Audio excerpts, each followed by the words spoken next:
Assalamu Walaikum. Hello friends, how are you? Welcome back to my new video. In this video, I am going to show you how to insert combination symbol in Microsoft Word. Let's get started. Firstly, we have to open a Word document. Now we want to insert combination symbol in this document.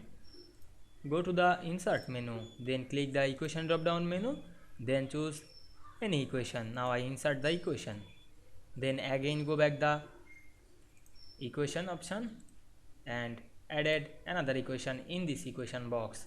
Again go back the equation option and go to the more equation from office, then added the Gaussian integral. Now we can see we insert combination symbol in this document very easily. I hope you enjoyed the video. Please like, comment, share and subscribe my channel. Thanks for watching.